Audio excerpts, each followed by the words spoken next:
अर्थव्यवस्था की बेहतरी के संकेत मिलने का सिलसिला लगातार जारी है। जुलाई महीने में देश में रिकॉर्ड जीएसटी कलेक्शन हुआ है। That is good news. GST revenue showed up for the month of July is astounding. Quickly run us through those numbers. Those numbers, of course, on your screens. जुलाई 2023 के दौरान घरेलू लेन then से प्राप्त राजस्व पिछले वर्ष के इसी महीने के दौरान इन स्रोतों से प्राप्त राजस्व से 15% अधिक है। भारत में लगातार तेजी से विकास हो रहा है, जिसका नतीजा है कि उसी रफ्तार से जीएसटी कलेक्शन बढ़ा। इस बार जुलाई में एक बार फिर जीएसटी कलेक्शन 1,65,000 करोड़ रुपए से ज्यादा रहा। क्या कोई विश्वास कर सकता है या कुछ साल पहले ये कभी सोचा जा सकता था कि भारत में जीएसटी कलेक्शन 1,65,000 करोड़ रुपए तक पहुंचेगा?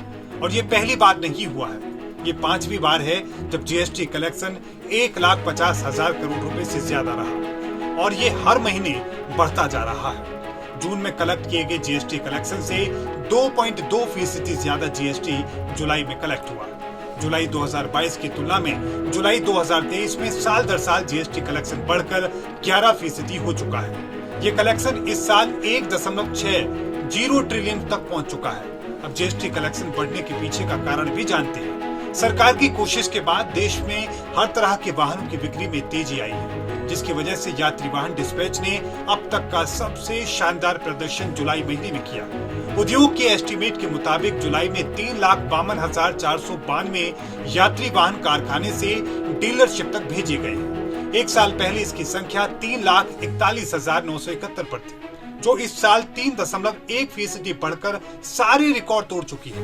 ये भारत में यात्री वाहन सेगमेंट के लिए जुलाई में रिकॉर्ड की गई सबसे ज्यादा बिक्री है, जिसमें मारुति सुजुकी ने इस साल जुलाई में 1,52,126 गाड़ियां बेची है, जो साल 2022 में जुलाई के मुकाबले 6.5% ज्यादा है।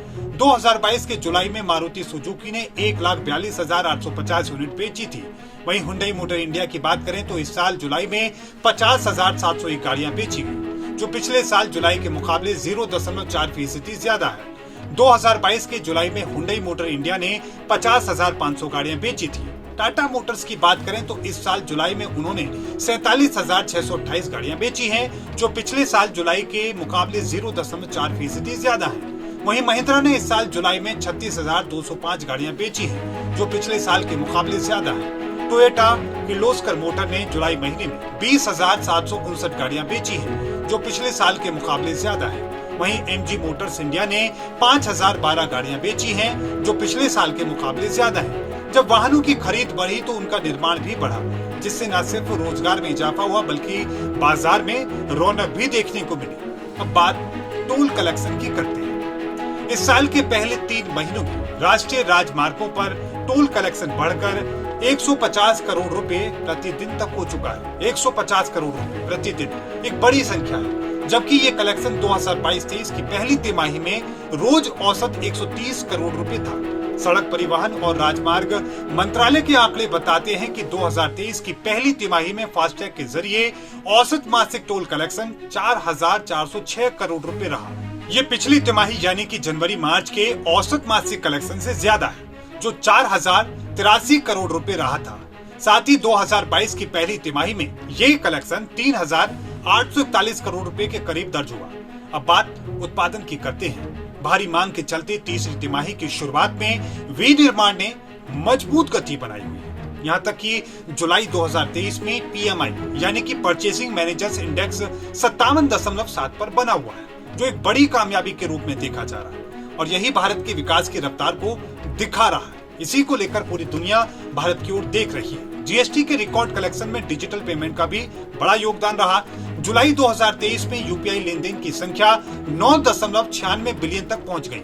ये पिछले साल की तुलना में 58% ज्यादा है।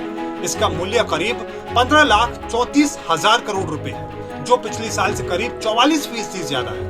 भारतीय रिजर्व बैंक पूरे देश में डिजिटल पेमेंट को बढ़ावा दे रहा है और सरकार की कोशिश की वजह से टारगेट से ज्यादा लोगों तक डिजिटल पेमेंट की पहुंच हो रही है। अब बात बिजली की खपत की करते हैं। जुलाई 2022 में बिजली की खपत 128.4 बिलियन यूनिट थी, जो जुलाई 2023 में बढ़कर 139 बिलियन यूनिट हो गई। जुलाई 2023 में एक दिन में अधिकतम बिजली की मांग भी बढ़ी है। आज 208.82 गीगावाट एक दिन में अधिकतम मांग है, जो जुलाई 2022 में 190.35 गीगावाट और जुलाई 2021 में 200.53 गीगावाट थी। तो वही फ्राइट लोडिंग यानी कि माल लदान के आंकड़े भी राहत देने वाले हैं।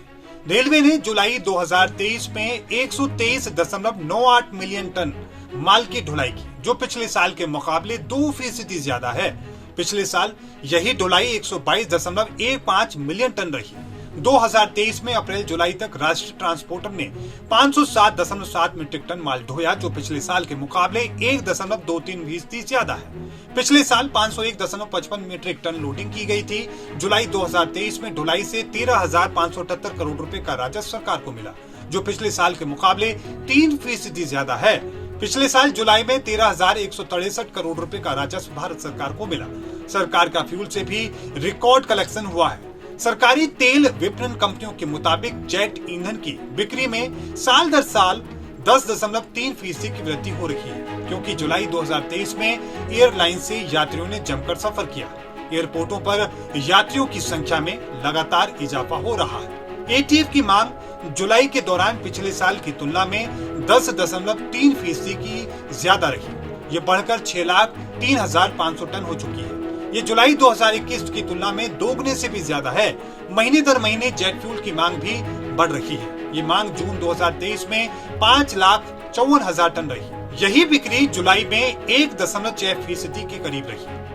इसके साथ ही जुलाई में पेट्रोल की खपत भी बढ़ी है। पिछले साल के मुकाबले इस साल जुलाई में पेट्रोल की बिक्री 3.8% बढ़कर 2.76 मिलियन टन हो चुकी है। फूड सेक्टर भी फिलहाल पिछले कई महीनों के टॉप पर है। जून में भारत के मुख्य क्षेत्र की वृद्धि दर 5 महीने के उच्चतम स्तर यानी कि 8.2% पर रखी। स्टील, कोयला, सीमेंट, रिफाइनरी उत्पाद, प्राकृतिक गैस, उर्वरक और बिजली में जून 2023 में पिछले साल के मुकाबले जुलाई महीने में ज्यादा बढ़ोतरी देखी गई। कोयला क्षेत्र में भी साल दर साल बढ़ोतरी हो रही है।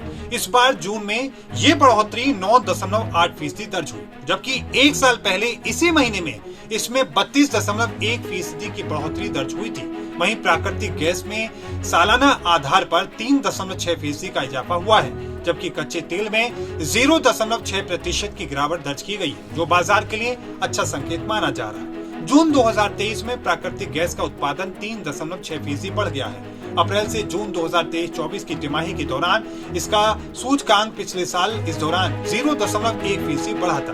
रिफाइनरी उत्पादों में 4.6% का इजाफा हुआ है, जबकि एक साल पहले इसी में 28.04% की वृद्धि दर्ज हुई थी। इस्पात क्षेत्र में 21.9% की वृद्धि दर्ज की गई है, जबकि सीमेंट और उर्वरक में 9.4% और 3.4% की वृद्धि हुई है। वहीं बिजली उत्पादन में भारी इजाफा हुआ है। इस साल जून में उत्पादन पिछले साल के मुकाबले 3.3% बढ़ चुका है। अप्रैल से जून तक 2023-24 की तिमाही के दौरान इसमें 1% की बढ़ोतरी दर्ज हुई है, जो बदलते भारत की तस्वीर की गवाही दे रही है और दुनिया को भारत की ओर देखने के लिए विवश कर रही है। धन्यवाद।